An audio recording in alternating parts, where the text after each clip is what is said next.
കരിപ്പൂരിൽ വിമാനമിറങ്ങിയ ഗഫൂർ കെ നാട്ടുകാർ ശരിക്കും ഞെട്ടിച്ചു. നാടിന്റെ ചങ്കായ അദ്ദേഹത്തെ പൂമാലയും പൂച്ചെണ്ടും നൽകി സ്വീകരിച്ച് അവർ ഒരുക്കിയത് ഒരു സർപ്രൈസ് വരവേൽപ്പാണ്. വാടകയ്ക്കെടുത്ത KSRTC ബസ്സിൽ പ്രിയപ്പെട്ടവരും ബന്ധുക്കളും അടങ്ങിയ വലിയൊരു സംഘം നിൽപ്പുണ്ടായിരുന്നു. അവർ ആർപ്പുവിളികളോടെ അദ്ദേഹത്തെ ബസ്സിൽ കയറ്റിയിരുത്തി. പിന്നെ ജന്മനാടായ മാറാക്കരയിലെ മരുതൻചിറയിലേക്ക്. അവിടെ എത്തുമ്പോൾ മൈക്ക് അനൗൺസ്മെന്റ് ഉയർന്നു. "മള ചങ്ക് ഗഫൂർ ക ദാ ഈ വാഹനത്തിൽ." അതിനൊപ്പം മാലപ്പടക്കത്തിന് തിരികൊളുത്തി നാടിന്റെ ആഹ്ലാദം. 51 വർഷത്തെ പ്രവാസ ജീവിതം കഴിഞ്ഞെത്തിയ 65-കാരനായ ഗഫൂർ തയ്യലിന് മരുതൻചിറയിൽ KKB പൗരസമിതിയും YSSയും ചേർന്നാണ് വരവേൽപ്പൊരുക്കിയത്. വരവേൽപ്പ് വ്യത്യസ്തമാക്കാനാണ് പൊന്നാനി KSRTC ഡിപ്പോയിൽ നിന്ന് ബസ് വാടകയ്ക്കെടുത്തത്.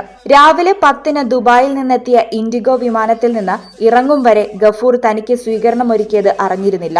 ഗഫൂറിനെ നാട് ഇങ്ങനെ നെഞ്ചിലേറ്റാൻ കാരണം എല്ലാവരെയും സഹായിക്കുന്ന ആ വലിയ മനസ്സു തന്നെ. ജന്മനാടായ മരുതൻചിറയിൽ നിന്ന് ഗൾഫിലെത്തിയവരിൽ ഭൂരിപക്ഷവും ഗഫൂറിന്റെ സഹായത്തിൽ എത്തിയവരാണ്. ജോലി ആവശ്യാർത്ഥം തന്നെ സമീപിച്ചവരെയെല്ലാം ഒരു പ്രതിഫലവും വാങ്ങാതെ ഗൾഫിലേക്ക് കൊണ്ടുപോയ ഗഫൂർ കെയെ അവർ എങ്ങനെ മറക്കും? "എനിക്ക് ചങ്ക് പറിച്ചു തന്ന നാട്ടുകാർക്ക് താങ്ക്സ്. വലിയ സന്തോഷം. സമൂഹത്തിന് ഗുണമുള്ള കാര്യങ്ങൾ ചെയ്ത് ഇനിയും മുന്നോട്ടു പോകണം. അതിന് പടച്ചോന്റെ കൃപ ഉണ്ടാവട്ടെ."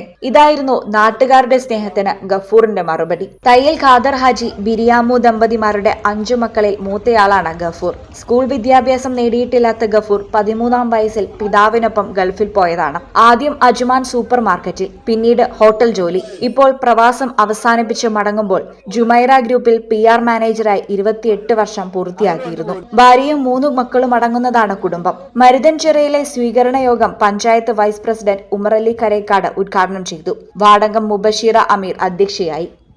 പ്രവാസ ജീവിതം അവസാനിപ്പിച്ചു പോന്നു. ഒരുപാട് സ്വീകരണങ്ങളാണ് എനിക്ക് ദുബായിൽ കിട്ടിയിട്ടുള്ളത്. എന്റെ കുലീഗ് ആയിട്ടും എന്റെ സുഹൃത്തുക്കളും ഞാൻ വർക്ക് ചെയ്തിരുന്ന അവിടുന്നും പല സ്വീകരണങ്ങളും എനിക്ക് കിട്ടി. നമ്മുടെ ദുബായ്, മലപ്പുറം ജില്ല KMCC, കോട്ടകൽ നിയോജക മണ്ഡലം, മാറാക്കര പഞ്ചായത്ത്, ഇവരെല്ലാം എനിക്ക് സ്വീകരണം കാര്യങ്ങളെല്ലാം യാത്രയപ്പ് തന്നു. ദുബായ് UAE ബെസ്റ്റ് റേഡിയോ ചാനലിലായ 96.7 FM ഇന്നലെ ഇന്റർവ്യൂ മിസ്റ്റർ മിഥുനായിരുന്നു ഇന്റർവ്യൂ ചെയ്തത്. പിന്നെ അതിന്റെ പുറമെ ഇന്നലെ ഗൾഫ് ന്യൂസിൽ നിന്ന് വിളിച്ചിട്ടുണ്ടായിരുന്നു. എനിക്ക് പോകാൻ പറ്റിയിട്ടുണ്ടായിരുന്നില്ല ഇന്നലെ ഇന്റർവ്യൂ.